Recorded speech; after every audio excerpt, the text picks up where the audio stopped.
hope you all are safe and perfectly fine at your homes.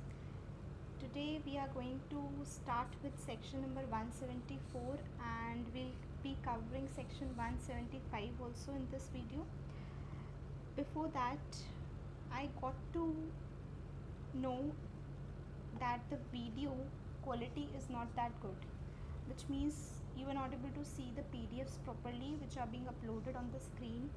So I'm very happy that I got this feedback because I was not realizing it, since when I'm recording it, it is perfectly clear, and when it is saved in my phone, it is then also it is clear, but when I'm uploading them, they are not so clear and not clearly visible. That is why I thought I will try improving the quality which is best possible with this app which I'm using. If it is still not clear to you, then, and for the previous videos also which I've already uploaded on the channel, I would suggest if you can refer to the description box, because I have mentioned the link of this PDF so that you can just download that and refer it simultaneously, or if you have the latest study material of the institute, then also you may refer that study material, hard copy study material or the soft copy, whichever is convenient to you.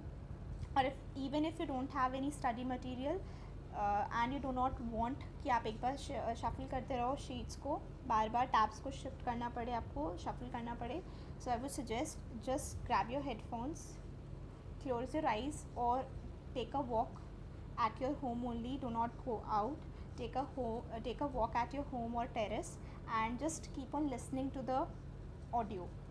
I am 90% sure कि आपको clear होगा और आपको problem नहीं आएगी, but still if you have problem, you want the PDF, you can refer to the description box below, you will get the PDF from there. ठीक है, it will take you to the institute's website where the PDF is actually available. You can directly go to the link and you'll get the PDF which we'll be referring in this video. So in this video also and in the previous videos also I have updated all the PDFs. So if you have any problem, please comment and let me know and give some more suggestions to improve the quality of the videos, and I will make a ध्यान. ठीक है, so for today we are going to start with section number 174 and section 175. This is chapter number 3 of the institute's module, page number 3.12, section 174. I hope today it will be better from the previous ones, I hope. So let's start with section 174, quorum for meetings of board. A quorum is the minimum number of directors who must attend the proceedings in order to transact the business validly at a duly convened board meeting. So यहाँ पे क्या लिखा हुआ है कि quorum का मतलब क्या होता है. तो सेक्शन 174 से कोरम कितना चाहिए आपको बोर्ड मीटिंग कंडक्ट करने के लिए. तो कोरम का मतलब क्या होता है. कोरम का मतलब होता है minimum number of directors which are required, कि जो भी रेजोल्यूशंस मीटिंग में पास हों उस टाइम पर कितने डायरेक्टर्स शुड बी अवेलेबल. ठीक है, so a quorum is the minimum number of directors who must attend the proceedings in order to transact a business validly at a duly convened board meeting. जब भी board meeting हो तो वहाँ पर कितने minimum directors होने चाहिए जिस जो भी डिस्कशन होने वाला है वो वैलिडली कंप्लीट हो पाए. The directors must not be disqualified to participate in the meeting. जो directors participate कर रहे हैं, they should be qualified to attend the meeting. Unless the quorum is present at the meeting, it shall not be deemed to have been properly held. अगर आपकी board meeting के अंदर quorum नहीं है, मतलब जितने minimum number of directors required थे उतने नहीं हैं, तो उस केस में क्या होगा. उस केस में ये माना जाएगा कि meeting properly नहीं की गई है. Section 174 of the Companies Act 2013 contains the provisions in respect of quorum required for the meetings of the Board of Directors. So these provisions are discussed as under. First is the quorum for a board meeting, section 174 subsection 1. In respect of quorum for board meeting, following points are noteworthy. The quorum for a board meeting shall be 1/3 of its total strength or 2 directors whichever is higher. तो quorum क्या होता है, जितने भी total strength है, total number of directors हैं, उसका 1/3 कर लो या तो 1/3 या फिर 2 directors whichever is higher. एक बात बताओ, कोई मीटिंग हो रही है, अगर उसमें 2 डायरेक्टर्स भी नहीं हैं तो क्या वो मीटिंग करने की ज़रूरत है? नहीं है। अगर एक ही डायरेक्टर है तो मीटिंग क्या करनी है, वो अपने आप से तो डिस्कशंस करेगा नहीं। तो इसीलिए यहाँ पर डाल दिया कि अगर 1/3 टोटल स्ट्रेंथ का 2 से भी कम आ रहा है, सपोज़ 3 डायरेक्टर्स हैं, तो 3 डायरेक्टर्स का 1/3 करोगे तो 1 आ रहा है, तो क्या आप एक बंदे की बोर्ड मीटिंग कंडक्ट करोगे? नहीं करोगे। क्या वो कोरम बन सकता है? नहीं बन सकता। तो इसीलिए एटलीस्ट 2 होने चाहिए। लेकिन अगर 1/3 ऑफ द टोटल स्ट्रेंथ ज़्यादा आ रहा है 2 से, तो 1/3 वाला लेंगे। So the quorum for a board meeting shall be 1/3 of its total strength or 2 directors, whichever is higher. While calculating the quorum, any fraction of a number shall be rounded off as 1. So आपने 1/3 निकाला, देखो half करते हो तो भी percent आपका points में आने के चांसेस होते हैं अगर ऑड नंबर हो जाता है। सिमिलरली 1/3 करोगे तो भी पॉइंट्स में आने के चांसेस ज़्यादा रहेंगे। तो जब 1/3 करोगे और कोई फ्रैक्शन आता है तो उस केस में आप क्या करोगे, उस फ्रैक्शन को 1 ट्रीट करोगे। So while calculating the quorum, any fraction of a number shall be rounded off as 1. The total strength shall not include those directors whose places are vacant. So जो total strength है उसके अंदर वो वाले directors नहीं आएंगे जिनकी places क्या है, vacant. मतलब अगर directors है ही नहीं, उनके ऑफिसेज वेकेंट हैं, तो उस केस में उनको गिनने का क्या मतलब, उनका 1/3 निकालने का क्या मतलब, इसीलिए उनको हटा दिया from the total strength. The quorum needs to be present throughout the meeting. ऐसा नहीं कि जब मीटिंग स्टार्ट हो रही है तब तो कोरम था, लेकिन जैसे ही डिस्कशन होना स्टार्ट हुआ एक एक करके लोग चले जाने लगे और उसकी वजह से कोरम नहीं रहा। तो कोरम हर टाइम रहना चाहिए during the through out the meeting. ऐसा नहीं है कि एक बिजनेस ट्रांजैक्ट किया था तब तो कोरम था, सेकंड वाला किया नहीं था, तो फर्स्ट वाले के लिए तो वैलिड हो गया, सेकंड वाले के लिए वैलिड नहीं माना जाएगा।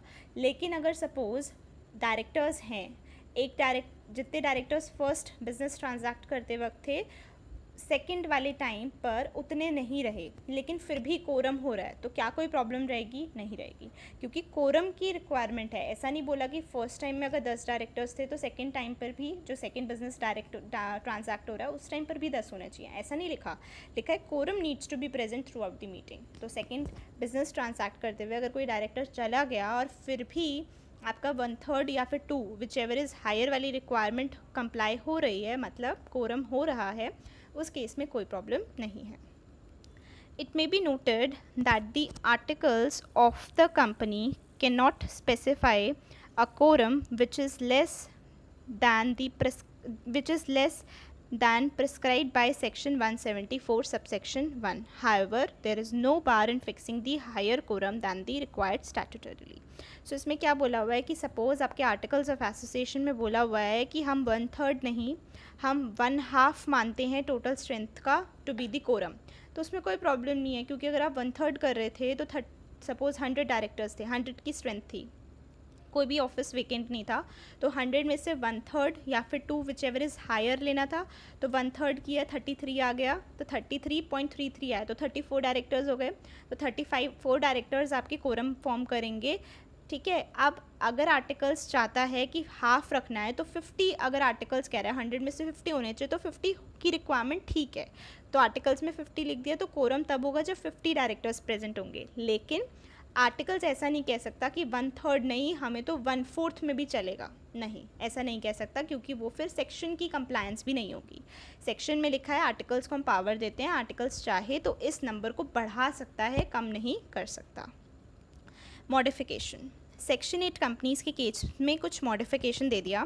इन case of section 8 company, section 174 subsection 1 stands modified to state that quorum shall be either 8 members or 25% of its total strength, whichever is less. तो सेक्शन के लिए क्या बोला, सेक्शन 8 कंपनीज़ के लिए बोला कि हम जो सेक्शन 174 सबसेक्शन 1 है ना, उसको मॉडिफाई करते हैं, और हम क्या चीज़ बोल रहे हैं कि कोरम रहेगा अगर 8 मेंबर्स या फिर 25% of its total strength whichever is less. तो यहाँ पे 2 चेंजेस करें, पहला चेंज किया वहाँ पर 2 मेंबर्स था, यहाँ पर 8 मेंबर्स कर दिया। दूसरा चेंज परसेंटेज में कर दिया, वहाँ 1/3 लिखा था, यहाँ पर 25% कर दिया, मतलब 1/4 कर दिया। वहाँ पर लिखा था विच एवर इज़ हायर, यहाँ पर किया करा है विच एवर इज़ लेस। तो यहाँ पर तीनों ही चीज़ें चेंज हो गई। ठीक है। सेक्शन 8 कंपनीज के केस में कोरम कब माना जाएगा? 8 मेंबर्स और 25% of its total strength whichever is less, provided that the quorum shall not be less than 2 members. अब ये ना हो जब आप लेस कर रहे हो विच एवर इज़ लेस, तो वो लेस 1 आ गया, 2 से कम आ गया, तो 2 से कम आ गया तो फिर तो फ़ायदा ही नहीं है ना, तो 2 तो करना ही पड़ेगा। सो आपका किस तरीके से बन गया कि एटलीस्ट 2 होगा, एटलीस्ट 2 होगा, लेकिन वैसे क्या लेना है? 8 मेंबर्स और 25% of its total strength whichever is less. So 25% of total strength करना है, तो सपोज़ आपकी टोटल स्ट्रेंथ जो है वो है सपोज़ 4 है, ठीक है। टोटल स्ट्रेंथ कितनी है? 4 है। मिनिमम तो नहीं होता ना, 2, 3 और 1 ही होता है मिनिमम, मतलब 2 इन case of private company, 3 in case of public company, 1 in case of OPC. तो मिनिमम तो कंप्लाई हो रहा है। 4 डायरेक्टर्स हैं, 4 का 1/4 किया तो एक डायरेक्टर आया या फिर 8 members which ever is less. तो इसका मतलब क्या हो गया? 1 हो गया। 1 कर नहीं सकते क्योंकि लिखा हुआ है provided that the quorum shall not be less than 2 members. So इस केस में 1 और 2 whichever is higher. I hope this is clear.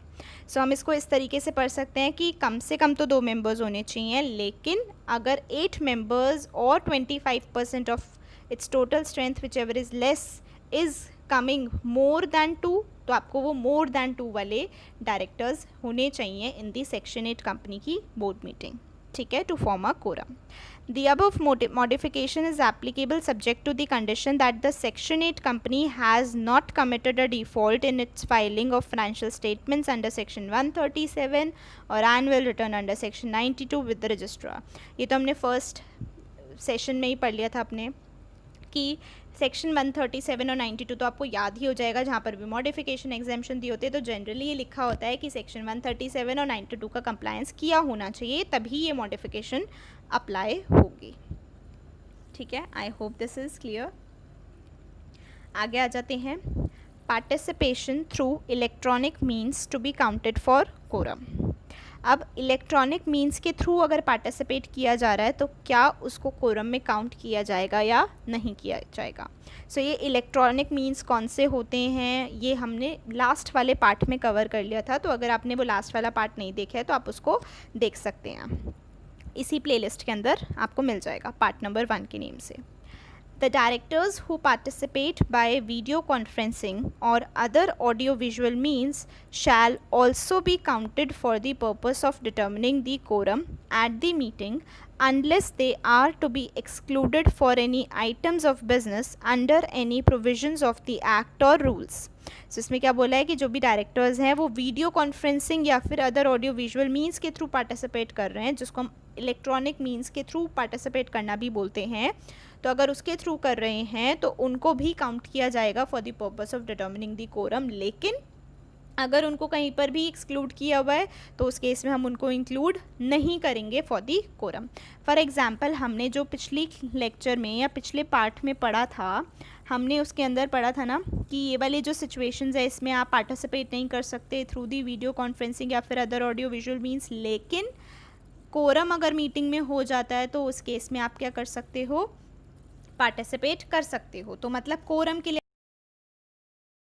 This was given on page number 3.4 of the module. आप इसको निकाल सकते हैं. इसमें दिया हुए थे matters which can not be dealt with in the meeting through electronic mode. तो ये सारे मैटर्स आप डील नहीं कर सकते, इसीलिए यहाँ पर ये चीज़ मेंशन की गई थी. कौन से मैटर्स थे एक बार रिवाइज कर लेते हैं quickly.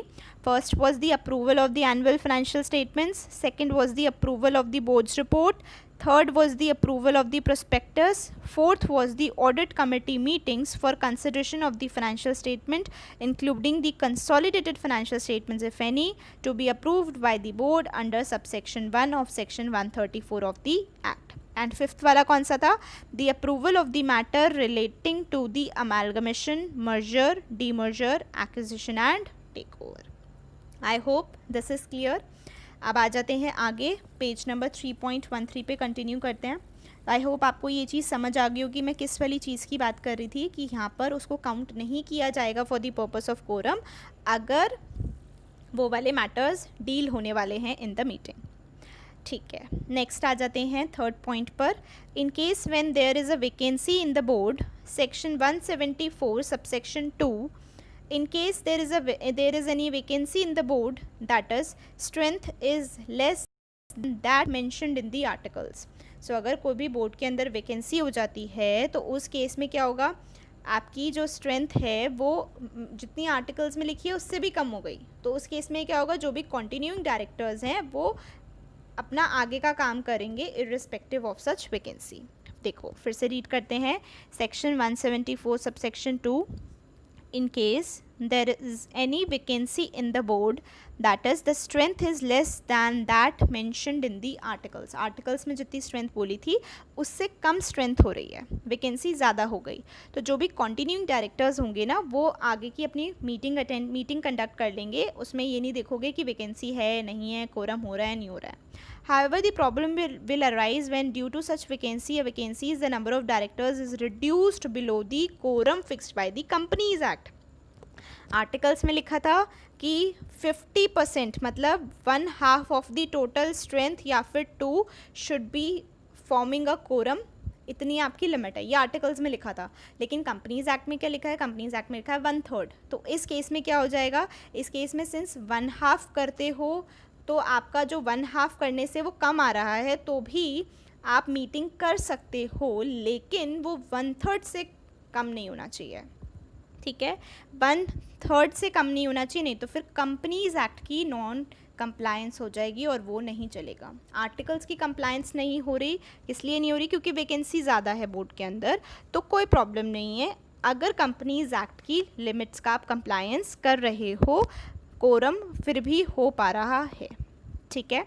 if this is a situation, the continuing directors or director may act for the purpose nothing else. अगर ऐसी सिचुएशन आ जाती है कि कंपनीज एक्ट से भी कम हो गया तो कंटिन्यूइंग डायरेक्टर्स या डायरेक्टर किस तरीके से करेंगे और किन पर्पस के लिए ही कर सकते हैं. तो वो किस पर्पस के लिए मीटिंग करेंगे, सबसे पहले तो जी जब कोरम ही नहीं हो रहा तो डायरेक्टर्स को अपॉइंट करो. सो इंक्रीज करने के लिए the number of directors to that fixed for the quorum, that is to appoint the additional director. अब इसमें लिखा हुआ है कि अगर कंपनीज एक्ट 2013 के लिए जो कोरम की रिक्वायरमेंट है वो भी नहीं हो पा रही, इतनी स्ट्रेंथ कम हो गई है, मतलब 2 से भी कम हो गया, तो इस केस में आपको क्या करना पड़ेगा, इस केस में आपको सबसे पहले तो एडिशनल डायरेक्टर को अपॉइंट करना पड़ेगा. बाय एडिशनल डायरेक्टर इसमें लिखा है क्योंकि जो कंटिन्यूइंग डायरेक्टर्स हैं ना वो अपॉइंट करेंगे, वो फिक्स्ड कोरम तक लाने के लिए डायरेक्टर्स को इंक्रीज करेंगे, अपॉइंट करेंगे. तो अपॉइंट कौन से डायरेक्टर्स को, बोर्ड ऑफ डायरेक्टर्स करते हैं. सो बोर्ड ऑफ डायरेक्टर्स के पास सेक्शन 161 सबसेक्शन 1 के अंदर पावर होती है. If the articles of the company confer such power, the board of directors of the company can appoint the additional directors. तो यहाँ पर डायरेक्टर्स ही अपॉइंट कर रहे हैं, तो डायरेक्टर्स किसको अपॉइंट कर सकते हैं, सेक्शन 161 सबसेक्शन 1 के अंदर एडिशनल डायरेक्टर्स को अपॉइंट कर सकते हैं. Second is to summon a general meeting of the company, कि खुद से नहीं तो खुद से बोर्ड मीटिंग बुलाकर एडिशनल डायरेक्टर्स का अपॉइंट कर लो या फिर जनरल मीटिंग बुला लो, क्योंकि जनरल मीटिंग के अंदर सेक्शन 160 के अकॉर्डिंग अपॉइंटमेंट हो जाएगा डायरेक्टर्स का. I hope this is clear. Next point आ जाते हैं quorum in case of interested directors, section 174 subsection 3. Where at any time the number of interested directors exceeds or is equal to 2/3 of the total strength of the board of directors, the quorum shall be the number of non-interested directors who are present at the meeting. So यहाँ क्या लिखा हुआ है, यहाँ पे लिखा हुआ है कोरम अगर इंटरेस्टेड डायरेक्टर्स हैं. इंटरेस्टेड डायरेक्टर्स का मतलब सेक्शन 184.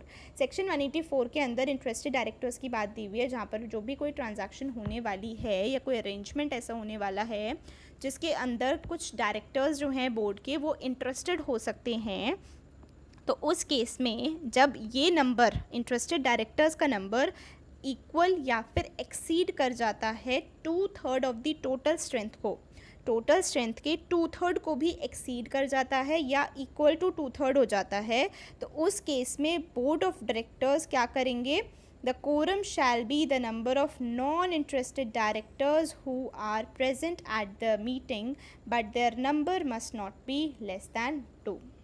इसमें क्या बोला है, इसका मतलब क्या पहले समझते हैं. कोरम कैसे होता है, कोरम में एटलीस्ट 1/3 या फिर 2 directors whichever is higher चाहिए होता है. बट यहाँ पर कह रहे हैं कि जो टोटल स्ट्रेंथ है ना हमारी कंपनी की, टोटल स्ट्रेंथ में 2/3 कर दो टोटल स्ट्रेंथ का, 2/3 या फिर 2/3 से ज़्यादा तो इंटरेस्टेड डायरेक्टर्स ही हैं. अगर ऐसी वाली सिचुएशन हो जाएगी तो क्या 1/3 ऑफ द टोटल स्ट्रेंथ जो है आपकी वो कोरम फॉर्म कर पाएगी, नहीं कर पाएगी, क्योंकि 2/3 से ज़्यादा तो कौन है, इंटरेस्टेड डायरेक्टर्स हैं. तो इस केस में क्या हो जाएगा, इस केस में आपको देखना पड़ेगा कि अब जो नॉन इंटरेस्टेड डायरेक्टर्स बचे हैं ना, वो नॉन इंटरेस्टेड डायरेक्टर्स ही मीटिंग कन्वीन कर लेंगे और वो ही कोरम मान लिया जाएगा. लेकिन जो नॉन इंटरेस्टेड डायरेक्टर्स हैं वो कम से कम कितने होने चाहिए, कम से कम तो 2 होने चाहिए. While calculating the quorum, any fraction of any number shall be rounded off as 1. For example, आप टोटल स्ट्रेंथ का 2/3 कर रहे थे, तो 2/3 करने से कुछ फ्रैक्शन आ गया. फ्रैक्शन करने की वजह से आपको +1 करना पड़ेगा. +1 किया तो देखा interested directors more than equal to आ रहे हैं. अगर मोर देन या इक्वल टू आ रहे हैं तो मतलब अब वो 1/3 से तो कम ही आएंगे जब आप कोरम की रिक्वायरमेंट के लिए नंबर निकालोगे, number of directors. So obvious सी बात है इस केस में आपका 174 सबसेक्शन 1 नहीं लग पाएगा. तो आपको 174 सबसेक्शन 3 के हिसाब से जो भी नॉन इंटरेस्टेड डायरेक्टर्स हैं उनको क्या करना पड़ेगा, उन्हीं को कोरम मानना पड़ेगा. लेकिन वो non interested directors should not be less than 2. कोई भी फ्रैक्शन आ रहा है उसको क्या कंसिडर करोगे, 1 कंसिडर करोगे. ठीक है, अब आ जाती है बात मीनिंग ऑफ इंटरेस्टेड डायरेक्टर की. सो इंटरेस्टेड डायरेक्टर्स कौन होते हैं, तो the term interested director for the purposes of section 174 subsection 3 means a director with in the meaning of section 184 subsection 2. अब 184 सबसेक्शन 2 में क्या लिखा है, तो interested director means every director of a company who in any way, whether directly or indirectly, concerned or interested in a contract or arrangement or proposed contract or arrangement entered into or to be entered into. तो अब यहाँ पे meaning बताया हुआ interested director का, which is given under section 184 subsection 2. Interested director means every director of the company जो किसी भी तरह से, चाहे डायरेक्टली चाहे इनडायरेक्टली, कंसर्न्ड है या फिर इंटरेस्टेड है किसी भी कॉन्ट्रैक्ट में, अरेंजमेंट में या प्रपोज्ड कॉन्ट्रैक्ट या अरेंजमेंट में. मतलब कॉन्ट्रैक्ट अभी हुआ नहीं है, अरेंजमेंट अभी हुई नहीं है, लेकिन प्रपोज्ड टू बी अंडरटेकन है. तो उस केस में इंटरेस्टेड डायरेक्टर कब माना जाएगा, जब ये ट्रांजैक्शन, कॉन्ट्रैक्ट या अरेंजमेंट किसके साथ हो रही है या होने वाली है, किसी भी ऐसी बॉडी कॉरपोरेट के साथ जिसके साथ इस डायरेक्टर का या फिर ये जो डायरेक्टर है वो एसोसिएटेड है किसी और डायरेक्टर के साथ, एंड वो होल्ड करता है more than 2% share holding of that body corporate, या फिर क्या है, प्रमोटर है, मैनेजर है, सीईओ है उस बॉडी कॉरपोरेट का. सो एक बार रीड करते हैं और फिर से इसको पढ़ेंगे क्योंकि this is important. According to section 184 subsection 2, interested director means every director of a company who is in any way, whether directly or indirectly, concerned or interested in a contract or arrangement or proposed contract or arrangement entered into or to be entered into with a body corporate in which such director मतलब जिसको हम बोल रहे हैं interested director, with the body corporate in which such director or sector in association with any other director. ऐसी body corporate जिसमें ये वाला डायरेक्टर या फिर इस डायरेक्टर के साथ मिलकर कोई और डायरेक्टर होल्ड करते हैं more than 2% share holding of that body corporate, या फिर ये डायरेक्टर क्या है, दूसरी बॉडी कॉरपोरेट का प्रमोटर, मैनेजर, सीईओ है. सो पहला लिखा था कि ऐसी कोई बॉडी कॉरपोरेट के साथ कॉन्ट्रैक्ट अरेंजमेंट होने वाला है या हो रहा है जो जिसमें ये वाला जो डायरेक्टर खुद अकेला होल्ड करता है मोर देन 2% शेयर होल्डिंग, या फिर उसके साथ मिलाकर कोई डायरेक्टर और है जो दोनों मिलाकर होल्ड करते हैं 2% से ज़्यादा की शेयर होल्डिंग. तो वो क्या हो जाएगा, इंटरेस्टेड डायरेक्टर हो जाएगा, या फिर वो खुद ही इस बॉडी कॉरपोरेट का प्रमोटर, मैनेजर, सीईओ है. ठीक है, I hope this is clear. तो यहाँ दो चीज़ें दे रखी हैं, या तो वो शेयर होल्डिंग मोर देन 2% रखता है, या फिर वो खुद ही प्रमोटर, मैनेजर या फिर CEO है इस बॉडी कॉर्पोरेट का। Next point, the proposed contract arrangement entered into और is to be entered into with a firm या फिर other entity in which such director is a partner, owner और member as the case में be. So दो cases में देखेंगे transaction arrangement किसके साथ हो रही है, या तो किसी बॉडी कॉर्पोरेट के साथ या फिर किसी फर्म के साथ। बॉडी कॉर्पोरेट के साथ हो रही है तो देखो क्या ये डायरेक्टर उस बॉडी कॉर्पोरेट में 2% या 2% से ज़्यादा की शेयर होल्डिंग रखता है, ठीक है, या फिर उस बॉडी कॉर्पोरेट का प्रमोटर, मैनेजर, CEO है, या फिर वो खुद साथ में दूसरा डायरेक्टर मिलाकर होल्ड करते हैं मोर देन 2% शेयर होल्डिंग उस बॉडी कॉर्पोरेट में, या फिर किसी ऐसी फर्म के साथ कॉन्ट्रैक्ट हो रहा है, किसी ऐसी एंटिटी के साथ कॉन्ट्रैक्ट हो रहा है जिसके अंदर ये डायरेक्टर क्या है, पार्टनर है, ओनर है या मेंबर है, जैसा भी केस है। उस केस में क्या माना जाएगा, ये डायरेक्टर इस कॉन्ट्रैक्ट या अरेंजमेंट में क्या है, इंटरेस्टेड है। So this is the definition given as per section 184 subsection 2। अब बात आती है एक्सेप्शन की। तो प्राइवेट कंपनी के केस में एक्सेप्शन दी हुई है कि उन्हें सेक्शन 174 सबसेक्शन 3 अप्लाई करने की ज़रूरत नहीं है। So in case of a private company which has not committed a default in its filing of financial statements under section 137 or section 92 with the registrar, the provisions of section 174 subsection 3 shall apply with the exception that the interested director may participate in such meeting after disclosure of his interest pursuant to section 184. ठीक है, वो attend कर पाएगा, मतलब attend क्या कर पाएगा, meeting में पार्टिसिपेट कर पाएगा, मीटिंग अटेंड कर पाएगा, लेकिन बस ये चीज़ है कि उसको सेक्शन 184 के हिसाब से जो भी डिस्क्लोजर की रिक्वायरमेंट है वो डिस्क्लोजर वो कर दे, पर वो मीटिंग फिर भी अटेंड कर पाएगा। सिर्फ किसको एग्जेम्पशन है, प्राइवेट कंपनी को। ठीक है, नेक्स्ट आ जाते हैं 5th पॉइंट पे, which is adjournment of meeting which could not be held for want of quorum. Meeting रखी, मीटिंग में कोरम नहीं हुआ तो मीटिंग क्या करनी पड़ी, एडजर्न करनी पड़ी, तो उसकी बात कर रहे हैं। As we have noticed that a board meeting cannot be validly held if there is no quorum present.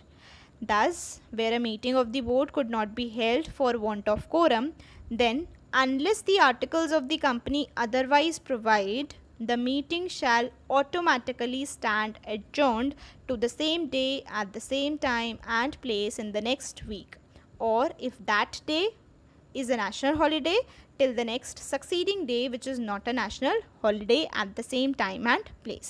So यहाँ पर बोला हुआ है कि unless the articles of the company otherwise provide, अगर आपके आर्टिकल्स में कुछ लिखा है कि ये एडजर्नमेंट करने की ज़रूरत नहीं है, ऐसा ऐसा हम कर सकते हैं, तो जैसा आर्टिकल्स में लिखा होगा वैसा कर लेना। लेकिन सेक्शन क्या कहता है, सेक्शन कहता है अगर आर्टिकल्स साइलेंट है तो उस केस में आर्टिकल्स, ये हम जैसे आर्टिकल्स ट्रेनिंग की बात नहीं हो रही, यहाँ पर आर्टिकल्स ऑफ एसोसिएशन की बात हो रही है, तो मीटिंग जो है वो ऑटोमेटिकली एडजर्न हो जाएगी। अगर आर्टिकल्स ऑफ एसोसिएशन में कुछ मेंशन नहीं है तो मीटिंग ऑटोमेटिकली एडजर्न हो जाएगी to the same day at the same time and place in the next week. लेकिन जहाँ जिस दिन आप एडजर्न मीटिंग करने लग रहे हो, उस दिन रखने वाले हो, उस दिन क्या है, वो नेशनल हॉलीडे है।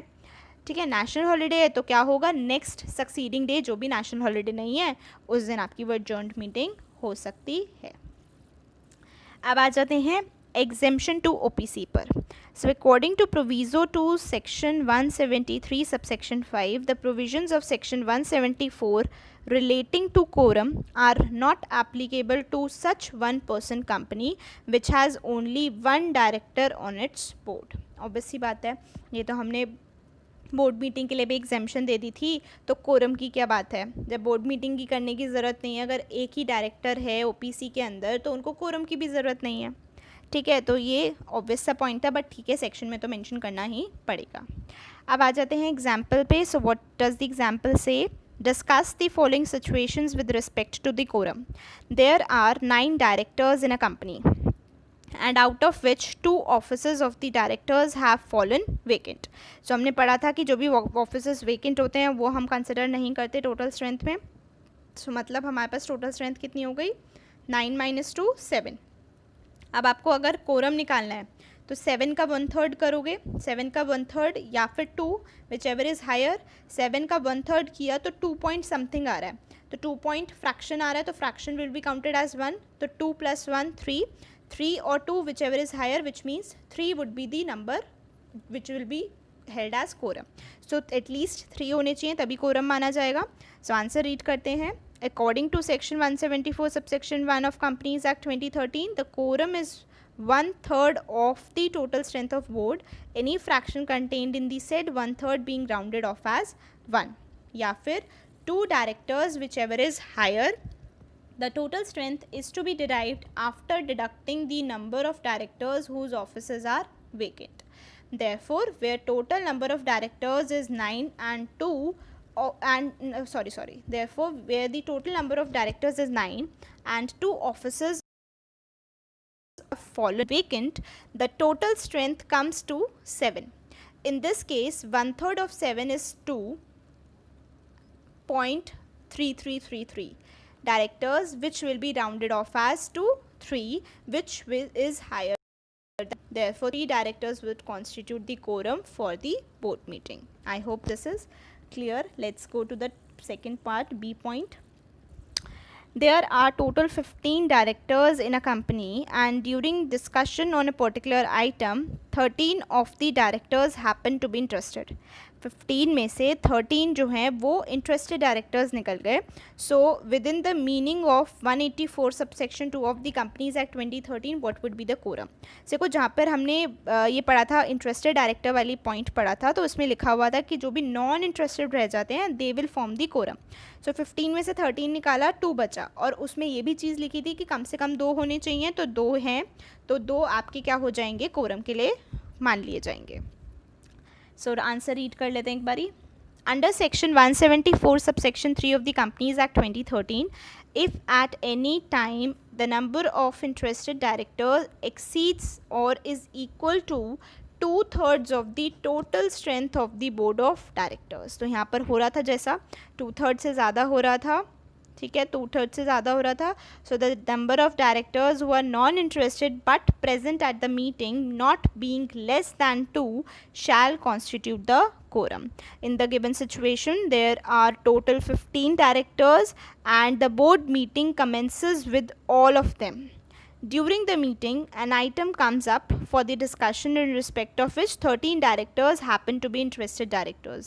In spite of the fact that the interested directors are more than 2/3, minimum 2 non-interested directors who are present at the meeting shall constitute the quorum, and they can validly transact that particular item of business in view of section 174 subsection 3. ठीक है, so this was quite easy.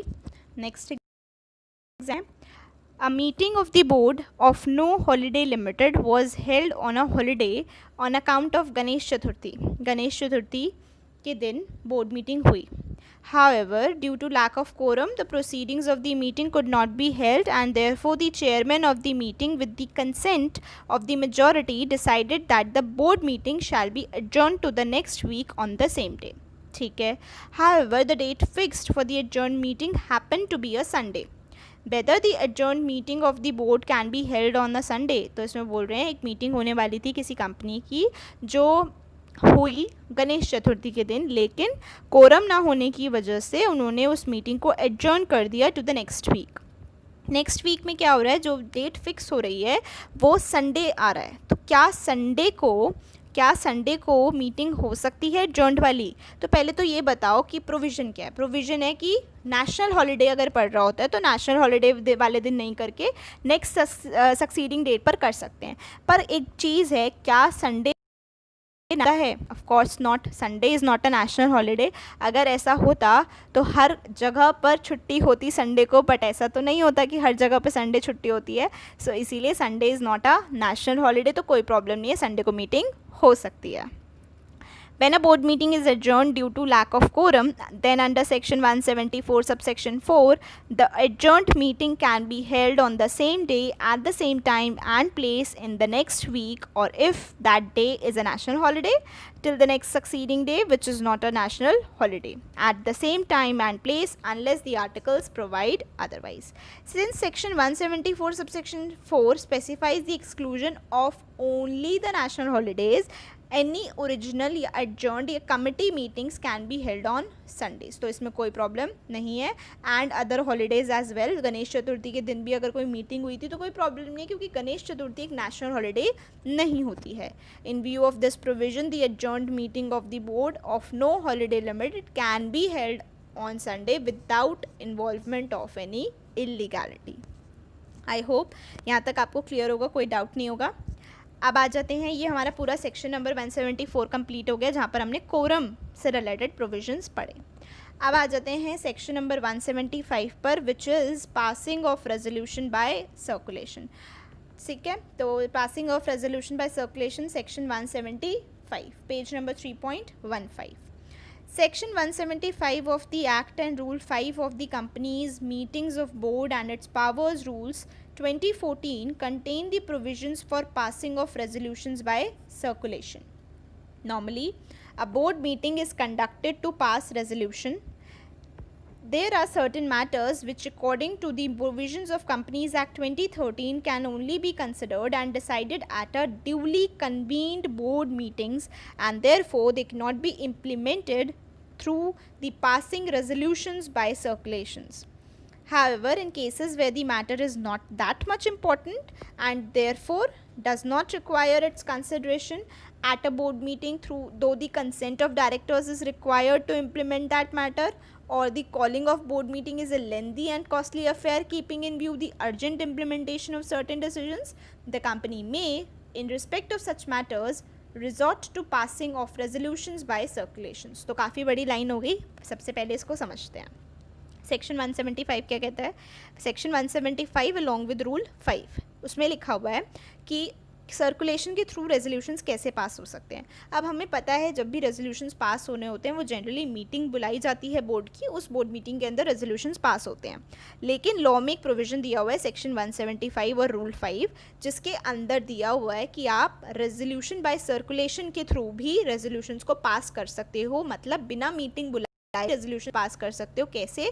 Bye circulating the proposed resolution to all the directors and getting the majority consent from them, you can pass the resolutions. पर कुछ matters में ही आप ऐसा कर सकते हो, सभी मैटर्स में आप ऐसा नहीं कर सकते.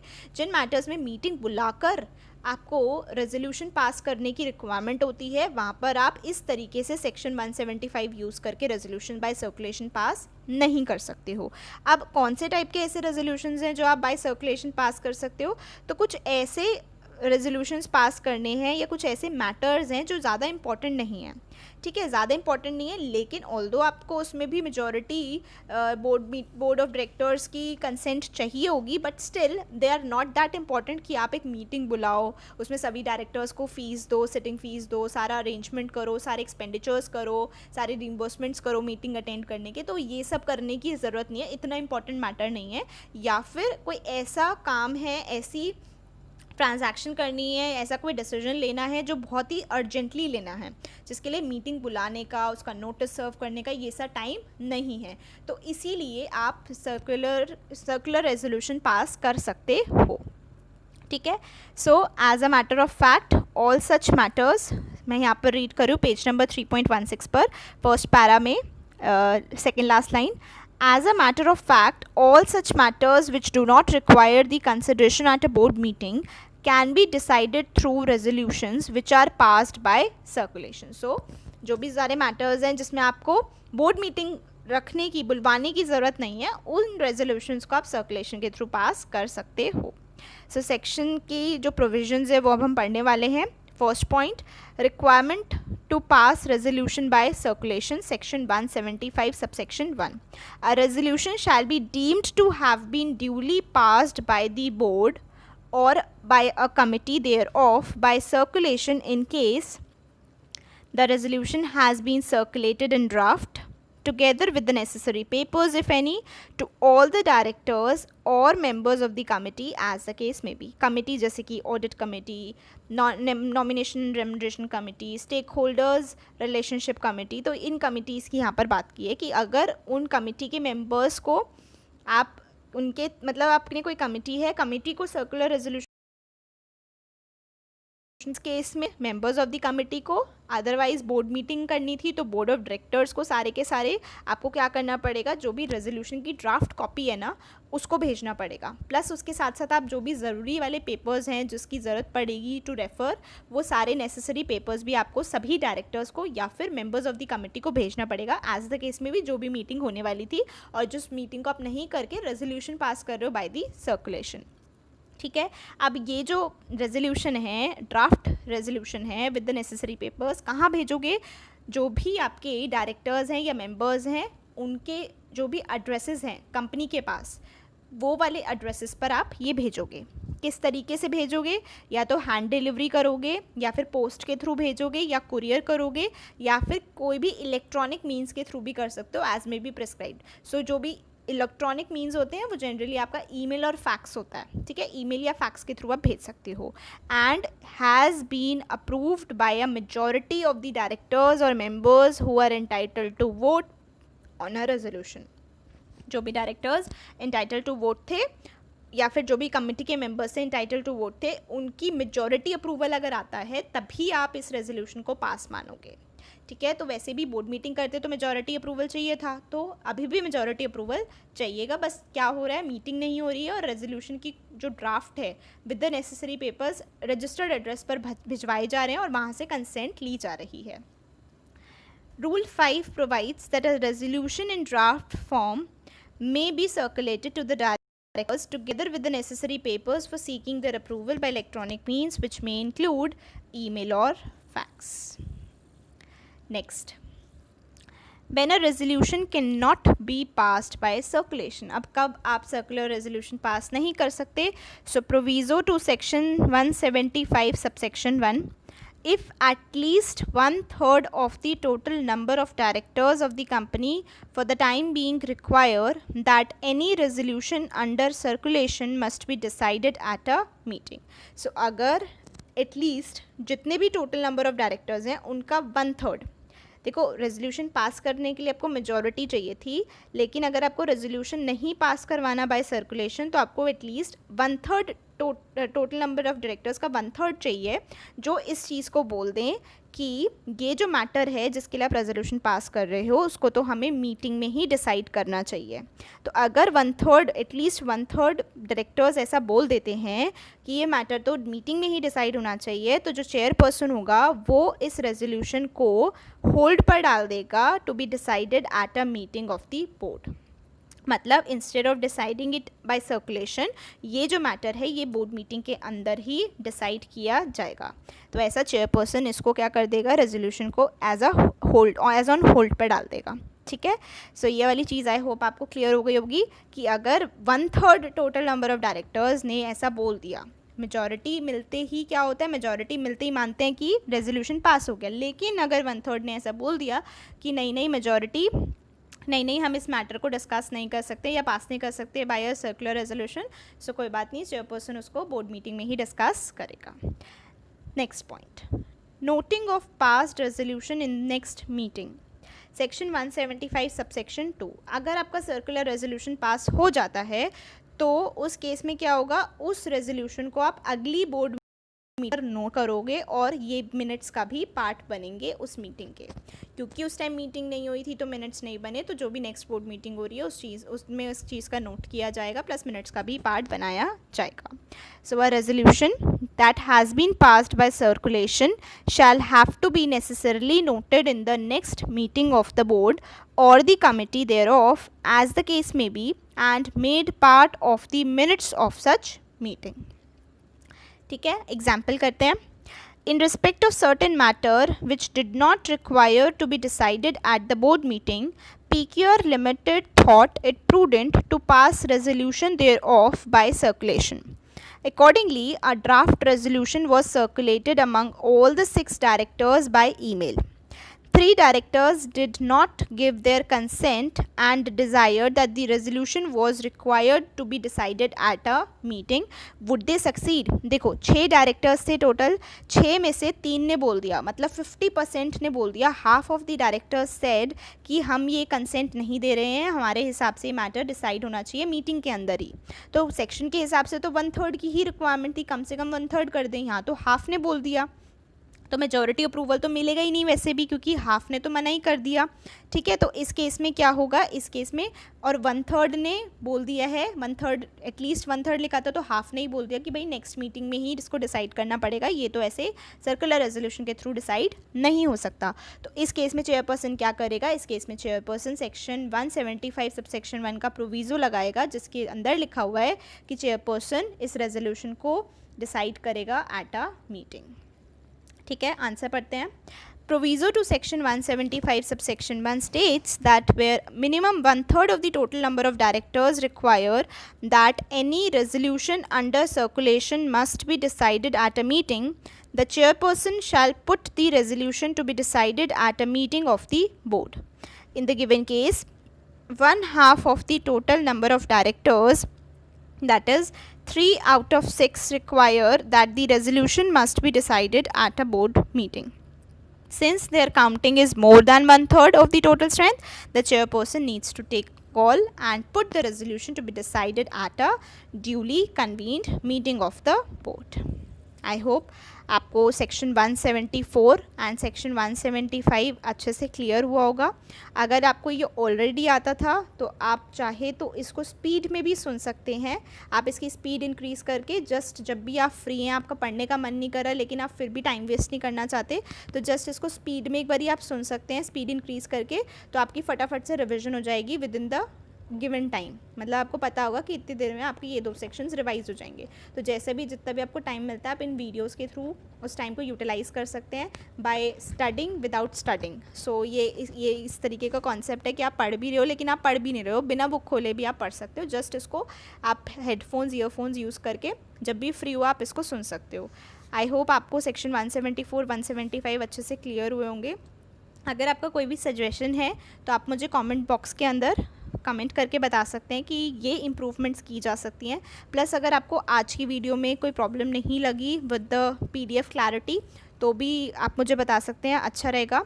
मैं भी खुद चेक रखूँगी. अब मैं पहले इस चीज़ को नहीं देख रही थी क्योंकि जो मेरे पास रिकॉर्ड होके सेव होती थी वो बिल्कुल क्लियर होती थी, तो मुझे नहीं लगता था कि प्रॉब्लम आएगी. बट अपलोड करने के बाद क्वालिटी काफ़ी बेकार आ रही है, मैंने भी रियलाइज़ किया after somebody's feedback which was very appreciable.